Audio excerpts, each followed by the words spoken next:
अब हम चर्चा करते हैं ब्रह्म समाज की। जैसा हमने देखा, ब्रह्म समाज की स्थापना 20 अगस्त 1828 को राजा राम मोहन राय द्वारा की गई। राजा राम मोहन राय की मृत्यु के बाद ब्रह्म समाज का जो नेतृत्व है या ब्रह्म समाज से दो प्रमुख व्यक्ति जुड़े। तो सबसे प्रथम थे द्वारिकानाथ टैगोर। ब्रह्म समाज को गति प्रदान की द्वारिकानाथ टैगोर ने, परंतु इनके पुत्र देवेंद्रनाथ टैगोर ने ब्रह्म समाज को आगे बढ़ाया।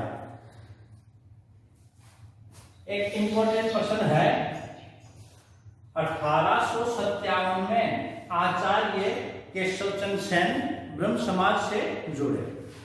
आचार्य केशवचंद्र सेन ब्रह्म समाज को जन सामान्य तक फैलाने में विशेष योगदान दिया, आम व्यक्ति को जोड़ा, ब्रह्म समाज का प्रचार प्रसार बहुत बड़े क्षेत्र में करवाया।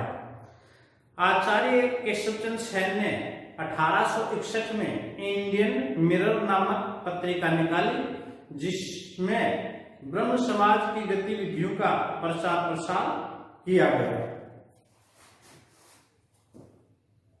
ब्रह्म समाज 1866 में दो भागों में बट गया। अब एक तरफ तो थे आचार्य केशवचंद्र सेन और दूसरे विचारधारा का नेतृत्व कर रहे थे देवेंद्रनाथ टैगोर। कुछ सिद्धांतों को लेकर के आपस में मतभेद हो गया था। तो अतः पहली बार जो ब्रह्म समाज का विभाजन हुआ वो हुआ 1866 में। पूछा जाता है 1828 में स्थापना हुई थी और इसका पहला विभाजन हो गया 1866 में। जैसे कांग्रेस की स्थापना थी 1885 में और इसका विभाजन पहली बार हो गया था 1907 में। तो यहाँ पहला विभाजन है ब्रह्म समाज का 1866 में। आदि जो ब्रह्म समाज है उसका नेतृत्व किया देवेंद्रनाथ टैगोर ने और भारतीय ब्रह्म समाज है इसका नेतृत्व किया केशवचंद्र सेन ने। अब अगला है ब्रह्म विवाह अधिनियम, वेरी वेरी इंपॉर्टेंट है। ब्रह्म विवाह अधिनियम 1872 केशवचंद्र सेन के प्रयासों से हेनरी मैन ने एक विधेयक प्रस्तुत किया जो 1872 में पास हो गया था और ये जाना गया ब्रह्म विवाह अधिनियम 1872। इस ब्रह्म विवाह अधिनियम 1872 में क्या प्रावधान किया गया? पहला प्रावधान था अंतरजातीय विवाह हो सकते हैं, विधवा विवाह हो सकते हैं। मतलब अंतरजातीय विवाह और विधवा विवाह को बढ़ावा दिया गया, परंतु बाल विवाह व बहु विवाह का निषेध किया गया। अगला जो प्रावधान था ये खूब इंपॉर्टेंट है, बहुत बार पूछा जाता है। 14 वर्ष से कम आयु की लड़की तथा 18 वर्ष से कम आयु के लड़के का विवाह नहीं हो सकता। ये कानूनी अपराध माना जाएगा। मतलब 14 वर्ष से कम आयु की लड़की नहीं होना चाहिए और 18 वर्ष से कम आयु का लड़का नहीं होना चाहिए। 1878 में ब्रह्म समाज पुनः विभाजित हो गया। क्यों हो गया? 1878 में केशवचंद्र सेन ने अपनी 12 वर्षीय पुत्री जो नाबालिग थी का विवाह कूच बिहार के राजा के साथ कर दिया, जबकि केशवचंद्र सेन के प्रयासों से 1872 में ब्रह्म विवाह अधिनियम पास किया गया था। इस एक्ट का उल्लंघन करते हुए किया गया था। अतः 1878 में ब्रह्म समाज पुनः विभाजित हो गया। इसके प्रश्न देखो। पहला प्रश्न, राजा राम मोहन राय की मृत्यु के बाद ब्रह्म समाज की गतिविधियों को किसने नेतृत्व दिया? देवेंद्रनाथ टैगोर ने। अगला प्रश्न है, आचार्य केशवचंद्र सेन ब्रह्म समाज से कब जुड़े? 1857 में। इंडियन मिरर नामक पत्रिका किसने लिखी? केशवचंद्र सेन ने। ब्रह्म समाज में पहला विभाजन कब हुआ? 1866। आदि ब्रह्म समाज का नेतृत्व किसने किया था? देवेंद्रनाथ टैगोर। और भारतीय ब्रह्म समाज का केशवचंद्र सेन ने। ब्रह्म विवाह अधिनियम 1872 का क्या प्रावधान थे? एक बात याद रखोगे, 14 वर्ष से कम आयु की लड़की और 18 वर्ष से कम आयु का लड़का न हो।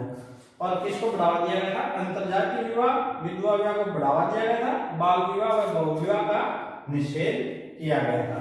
स्क्रीनशॉट ले लें।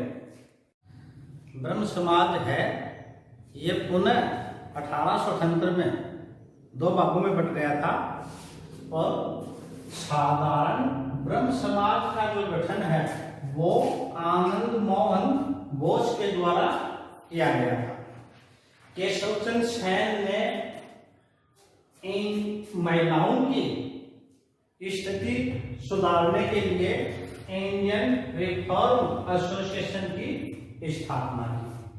अब अगला है महत्वपूर्ण प्रार्थना समाज। केशवचंद्र सेन ने महाराष्ट्र की यात्रा की और वहां महाराष्ट्र की अपनी यात्रा के दौरान अपने विचारों से जन जागृति लाने हेतु और वहां एक संगठन की स्थापना करवाई गई जो किस नाम से जाना जाता है? प्रार्थना समाज। इसकी स्थापना थी 1867 में। इसके संस्थापक थे आत्माराम पांडुरंग। आत्माराम पांडुरंग ने केशवचंद्र सेन के प्रयासों से प्रार्थना समाज की स्थापना की थी और इन्हीं से जुड़े हुए थे जस्टिस महादेव गोविंद रानाडे। जैसे आधुनिक भारत के अग्रदूत राजा राम मोहन राय कहलाते हैं, उसी तरह से पश्चिमी भारत में सांस्कृतिक पुनर्जागरण के जो अग्रदूत हैं वो कौन कहलाते हैं? जस्टिस महादेव गोविंद रानाडे। रानाडे ने एक पुस्तक लिखी थी, एक आस्तिक की धर्म में आस्था। एक इंपॉर्टेंट काफी बार पूछा है, रानाडे ने 1861 में विधवा विवाह संघ की स्थापना की। विधवा विवाह संघ से दूसरे महत्वपूर्ण जुड़े हुए थे कर्वे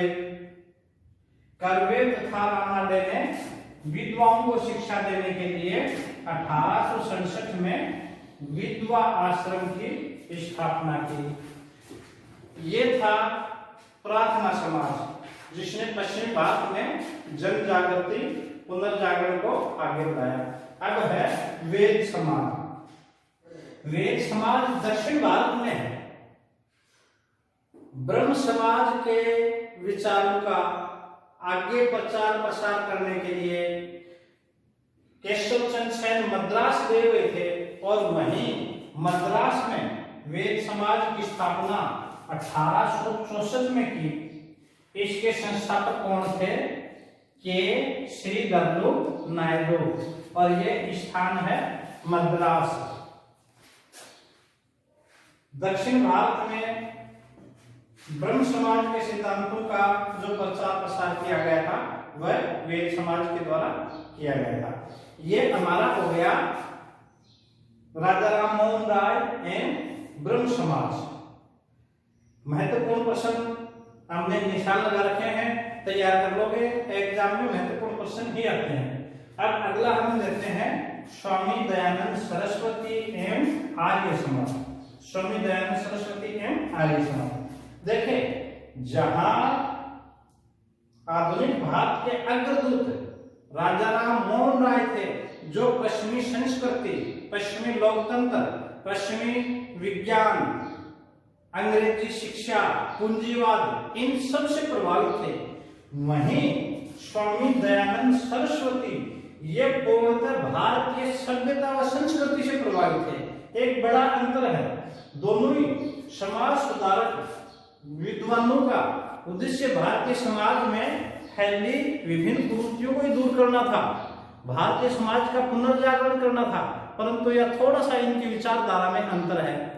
जहां राजा राम मोहन राय पश्चिमी सभ्यता व संस्कृति, पूंजीवाद, लोकतंत्र इनमें विश्वास करते थे और ये कहते थे कि इनके बिना, इनके में आवश्यकता है, इनको अपना के हम आगे बढ़ सकते हैं। वही स्वामी दयानंद सरस्वती ने खूब निर्भय होकर और साहस के साथ, पूर्ण विश्वास के साथ कहा था कि भारत का ज्ञान सर्वश्रेष्ठ है, वेद सर्वश्रेष्ठ ज्ञान के स्रोत हैं। तो भारतीय सभ्यता व संस्कृति का पुरजोर समर्थन करने वाले कौन थे? स्वामी दयानंद सरस्वती। स्वामी दयानंद सरस्वती का जो जन्म है 12 फरवरी 1824 को टंकारा गुजरात के मोरबी जिला में है। तो टंकारा में इनका जन्म हुआ था। और स्वामी जी का बचपन का नाम था मूलशंकर। स्वामी जी प्रारंभ से मूर्ति पूजा के विरोधी थे। स्वामी जी ब्राह्मण परिवार से थे। स्वामी जी भक्ति में प्रारंभ से ही स्वामी जी का ध्यान था। एक बार शिवरात्रि के समय स्वामी जी का परिवार मंदिर में रात्रि जागरण में था। तब स्वामी जी क्या देख रहे हैं कि एक चूहा बार बार शिवलिंग पर चढ़ रहा है, उतर रहा है। तो स्वामी जी की मूर्ति पूजा में आस्था नहीं थी। स्वामी जी ने पूर्णानंद महाराज से दीक्षा ली और इनका नाम मूलशंकर से बदलकर दयानंद सरस्वती कर दिया गया। वेदों की जो शिक्षा है वो स्वामी जी ने मथुरा के नेत्रहीन गुरुजी स्वामी विरजानंद से ग्रहण की। तो स्वामी जी के 2 गुरु हो गए। दीक्षा तो किससे ली थी? स्वामी पूर्णानंद से। और वेदों की शिक्षा किससे ली? स्वामी विरजानंद जी महाराज से।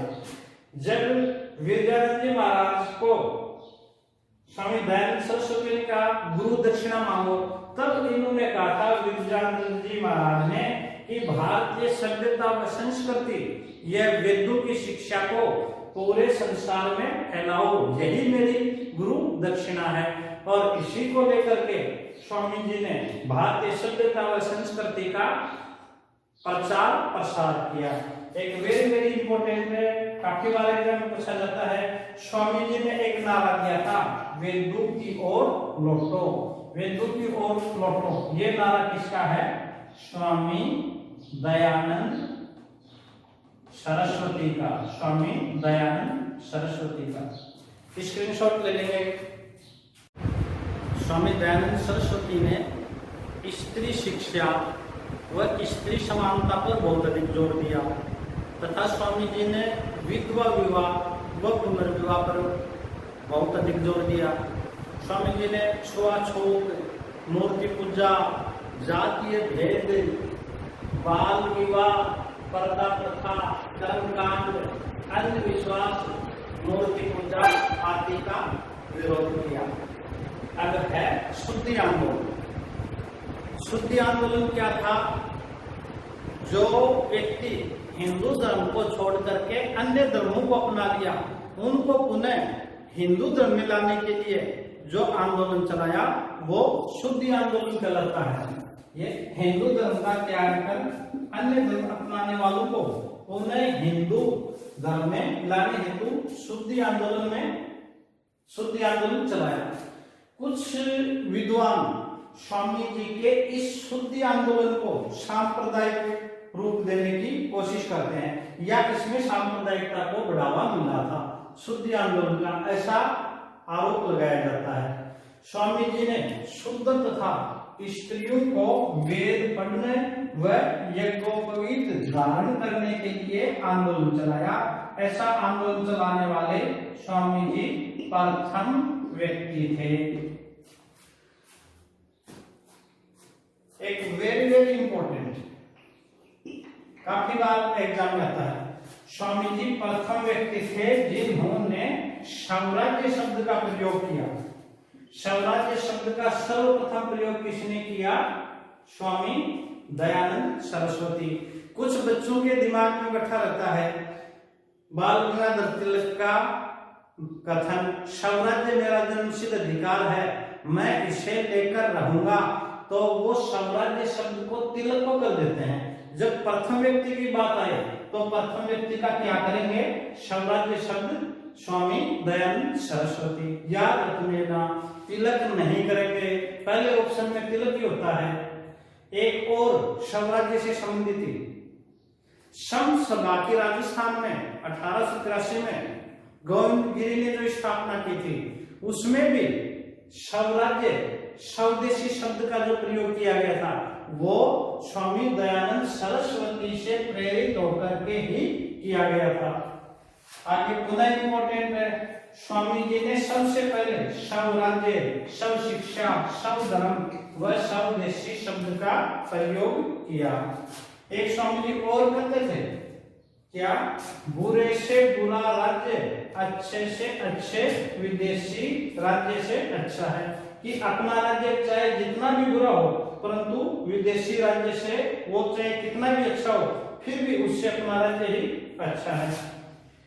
एक स्वामी जी ने चलाया गोरक्षा आंदोलन। 1882 में गोरक्षणी सभा की स्थापना की, गाय की सुरक्षा हेतु। एक वेरी वेरी इंपॉर्टेंट 4 बार लगाना है स्वामी जी की पुस्तकें, और इन पुस्तकों में एक ही पुस्तक पूछी जाती है, सत्यार्थ प्रकाश। सत्यार्थ प्रकाश। एक तो इसकी भाषा पे लेके बहुत प्रश्न आता है, तो इसको याद रखना, ये हिंदी भाषा में लिखी गई थी। सत्यार्थ प्रकाश किस भाषा में लिखी गई? हिंदी भाषा में। स्वामी जी संस्कृत के विद्वान थे, वेद आदि ग्रंथ संस्कृत में लिखे गए हैं। स्वामी जी अपने उपदेश भी संस्कृत भाषा में देते थे। पर याद रखना, अच्छा प्रश्न है, स्वामी जी केशव चंद्र सेन, केशव चंद्र सेन की सलाह पर हिंदी में अपने उपदेश देने प्रारंभ कर दिए थे। तो एक बार प्रश्न पूछा था, स्वामी दयानंद सरस्वती ने किन की सलाह पर हिंदी में अपने उपदेश दिए? किन की सलाह पर दिए? केशव चंद्र सेन। और सत्यार्थ प्रकाश किस भाषा की है? हिंदी भाषा की। संस्कृत नहीं करेंगे। कब की है? 1874। Very very important. अन्य पुस्तक है पाखंड खंडनी, वेद भाष्य भूमिका, ऋग्वेद भाष्य आदि। एक प्रश्न ये भी पूछा जाता है, ये जो सत्यार्थ प्रकाश है, इसका अधिकांश भाग उदयपुर में लिखा था। इसका प्रथम भाग उदयपुर में और द्वितीय भाग इसका लिखा था अजमेर में। पीछे फर्स्ट ग्रेड आर्टिशन पूछा था प्रश्न, कहां से प्रकाशित की, दोनों ऑप्शन दे रखे थे, प्रश्न को डिलीट करना पड़ा था। अब आगे है Arya Samaj. Very very important. Arya Samaj. Arya Samaj की स्थापना कब है? 10 अप्रैल 1875। स्थान कहाँ है? मुंबई। संस्थापक कौन थे? स्वामी दयानंद सरस्वती। स्वामी दयानंद सरस्वती। अच्छा, ये प्रश्न सभी याद रखते हैं। आजकल एग्जाम में क्या रहा है, इंपॉर्टेंट है कि आर्य समाज के नियमों की पुनर्स्थापना कहाँ की गई? कहाँ की गई थी? लाहौर में की गई थी। इसको याद रखेंगे, इंपॉर्टेंट है पुनर्स्थापना। तो आर्य समाज के नियमों का पुनर्गठन 1877 में लाहौर में किया गया। इस आर्य समाज के उद्देश्य क्या थे? वैदिक धर्म को पुनः शुद्ध रूप में स्थापित करना, भारत को धार्मिक, सामाजिक व राजनीतिक रूप से एक सूत्र में बांधना, पाश्चात्य प्रभाव को समाप्त करना, दूसरा समाज में व्याप्त कुरीतियों को दूर करना। यह आर्य समाज की स्थापना के उद्देश्य हैं। स्क्रीनशॉट ले लेंगे। श्रीमती एनी बेसेंट ने स्वामी दयानंद सरस्वती के बारे में कहा, वे प्रथम भारतीय थे जिन्होंने कहा भारतवासियों के लिए, मतलब राष्ट्रीय भावना के समर्थक थे। तो अच्छा प्रश्न है, ये कथन किसका है? भारतवासियों के लिए ये कथन किसका है? स्वामी दयानंद सरस्वती का। और किसने कहा है? ये एनी बेसेंट ने। एक और कथन आता है, एशिया वासियों के लिए, ये कथन किसका है? रास बिहारी बोस। रास बिहारी बोस क्रांतिकारी थे। दिल्ली में लॉर्ड हार्डिंग पर बम फेंकने के बाद में ये सिंगापुर जापान चले गए थे। और एक बात का और ध्यान रखेंगे, ये रास बिहारी बोस हैं, एक रास बिहारी घोष भी थे। रास बिहारी घोष ये बोस थे। ये रास बिहारी घोष ये नरमदल के नेता थे और 1907 के सूरत कांग्रेस अधिवेशन के समय ये रास बिहारी घोष कांग्रेस अध्यक्ष थे। स्वामी जी को 19वीं शताब्दी का उत्तर भारत का हिंदू लूथर कहा जाता है। वैसे लूथर कौन था? ये मार्टिन लूथर, ये धर्म सुधार आंदोलन प्रोटेस्टेंट धर्म का, और ये जर्मनी का था। उन्होंने प्रचलित कैथोलिक धर्म का विरोध किया था, उसमें सुधार के लिए, और उनका धर्म प्रोटेस्टेंट धर्म के नाम से जाना जाता था। तो मार्टिन लूथर धर्म सुधार में बड़ा नाम है। तो विरोध करने वालों में धर्म में जो आई बुराइयां थी, तो इसी हिंदू धर्म का लूथर कौन कहलाता है? स्वामी दयानंद सरस्वती। स्वामी जी को जोधपुर में जसवंत सिंह द्वितीय के दरबार में नंदी जान या नंदी भक्तन के द्वारा जहर दे दिया गया। और एक खूब इंपॉर्टेंट, हर एग्जाम में तैयार रहता है, 30 अक्टूबर 1883 को अजमेर में दीपावली के दिन निधन। प्रश्न पूछा जाता है, निम्नलिखित में से किस महापुरुष की दीपावली के दिन मृत्यु हुई? किसकी हुई? स्वामी दयानंद सरस्वती की। या अजमेर में दीपावली के दिन किसकी हुई? स्वामी दयानंद सरस्वती। याद रखेंगे, अजमेर भी और दीपावली के दिन। स्वामी जी की मृत्यु के बाद 1892 में आर्य समाज दो भागों में विभक्त हो गया। एक तो था प्रथम दल। प्रथम दल कौन सा था? ये पाश्चात्य शिक्षा के समर्थक थे। मतलब पाश्चात्य शिक्षा को लेके, पाश्चात्य शिक्षा को बढ़ावा दिया जाए नहीं, इस बात को लेके आर्य समाज दो भागों में बट गया 1892 में। प्रथम दल था जिसमें लाला हंसराज और लाला लाजपत राय थे। ये पाश्चात्य शिक्षा के समर्थक थे कि वैदिक सिद्धांतों के साथ पाश्चात्य शिक्षा को बढ़ावा दिया जाए।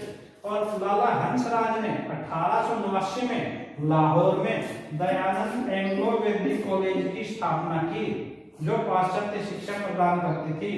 दयानंद एंग्लो वैदिक कॉलेज, जो DAV कॉलेज के नाम से जानी जाती थी। दूसरा जो दल था वो प्राचीन भारतीय शिक्षा पद्धति का समर्थक था, पाश्चात्य शिक्षा का विरोधी था। इसमें थे लाला मुंशीराम। ये लाला मुंशीराम ही बाद में स्वामी श्रद्धानंद के नाम से प्रसिद्ध हुए। और लेखराम, ये पाश्चात्य शिक्षा के विरोधी थे, प्राचीन भारतीय शिक्षा पद्धति के समर्थक थे।